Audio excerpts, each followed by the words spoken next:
Pentagon ভেবেছিল পারস্য উপসাগরে শক্তি দেখালেই তেহরান হাঁটু মুড়ে বসে পড়বে, কিন্তু রণক্ষেত্রের বাস্তবতা পশ্চিমা বিশ্বকে স্তম্ভিত করে দিয়েছে। মধ্যপ্রাচ্যের মার্কিন সাম্রাজ্যবাদের অপরাজেয় শক্তির অহংকার ভেঙে চুরমার করে দিয়ে এখন একচ্ছত্র নায়কের আসনে ইরান। যুক্তরাষ্ট্রের সামরিক ঘাঁটিগুলোতে একের পর এক নিখুঁত ও বিধ্বংসী আঘাত এনে পেন্টাগন কর্তাদের ঘুম হারাম করে দিয়েছে তেহরান। কিন্তু কিভাবে সম্ভব হলো এই অভাবনীয় রূপান্তর? কেবল কি ইরানের বীরত্ব, নাকি এর নেপথ্যে কাজ করছে রাশিয়ার গোপন মাস্টার প্ল্যান?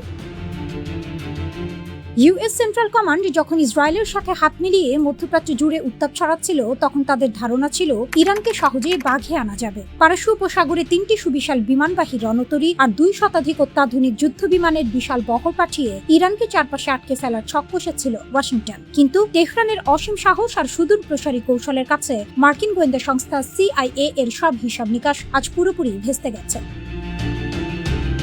মার্কিন প্রতিরক্ষা ব্যবস্থার করুণ পতন। যুক্তরাষ্ট্র ভেবেছিল তাদের মোতায়েন করা $1 billion Patriot air defence system এবং সর্বাধুনিক রাডার প্রযুক্তি দিয়ে পারস্যের আকাশ সম্পূর্ণ নিজেদের দখলে রাখবে। কিন্তু তেহরানের Islamic revolutionary guard corps IRGC যখন পাল্টা আক্রমণ শুরু করলো, তখন দেখা গেল সম্পূর্ণ ভিন্ন চিত্র। পেন্টাগনের তৈরি তথাকথিত অভেদ্য প্রতিরক্ষা ব্যূহকে পুরোপুরি বোকা বানিয়ে ড্রোন আর মিসাইল পাঠিয়ে মধ্যপ্রাচ্যের মার্কিন আস্তানাগুলোকে তাসের ঘরের মতো গুড়িয়ে দিচ্ছে ইরান।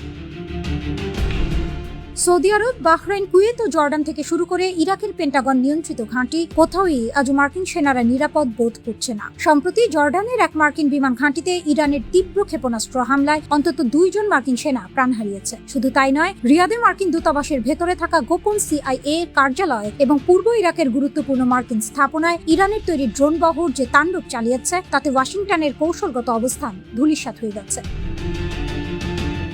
ইরানের ড্রোনে ক্রেমলিনের ছোঁয়া, নেপথ্যের গোপন সমীকরণ। মার্কিন গোয়েন্দারা যখন হতবাক হয়ে ভাবছিল ইরানের অস্ত্র এত নিখুঁত নিশানায় আঘাত হানছে কিভাবে, ঠিক তখনই থলের বিড়াল বেরিয়ে আসে। ব্রিটিশ বার্তা সংস্থা রয়টার্সের এক চাঞ্চল্যকর প্রতিবেদনে উঠে এসেছে মার্কিন গোয়েন্দা কর্মকর্তাদের এক বিস্ফোরক দাবি। তাদের মতে পেন্টাগনের এই চরম নাজেহাল পরিস্থিতির নেপথ্যে রয়েছে রাশিয়ার দেওয়া অত্যাধুনিক কোমেটা N স্যাটেলাইট নেভিগেশন সিস্টেম। এই উন্নত নেভিগেশন প্রযুক্তির সহায়তায় ইরানের তৈরি শাহিদ 136 বা শাহিদ সিরিজের ড্রোনগুলোর ক্ষমতা বেড়ে গেছে বহুগুণ।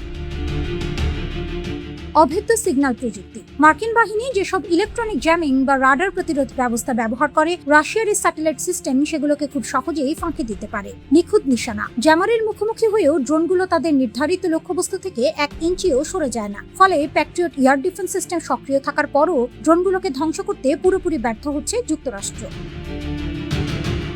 রাশিয়া ও ইরানের এই নতুন সমীকরণ আসলে ওয়াশিংটনের দীর্ঘদিনের ভুল নীতিরই ফল। ইউক্রেন যুদ্ধে বিশ্বকে একঘরে করার যে চাল আমেরিকা চেলেছিল, মধ্যপ্রাচ্যে এসে সেই চাল উল্টে গেছে। কিয়েভের যুদ্ধক্ষেত্রে আমেরিকা যখন রাশিয়াকে কোণঠাসা করতে $1 বিলিয়ন ঢালছিল, তখন মস্কো নীরবে তেহরানের হাত শক্ত করছিল। বিশ্লেষকদের মতে রাশিয়ার লক্ষ্য অত্যন্ত পরিষ্কার, আমেরিকাকে মধ্যপ্রাচ্যের এই উত্তপ্ত রণক্ষেত্রে দীর্ঘমেয়াদে আটকে রাখা, যেন তারা রাশিয়ার উপর মনোযোগ দিতে না পারে। আর এই ভূ রাজনৈতিক খেলায় ইরান উদীয়মান এক মহানায়ক হিসেবে আত্মপ্রকাশ করেছে।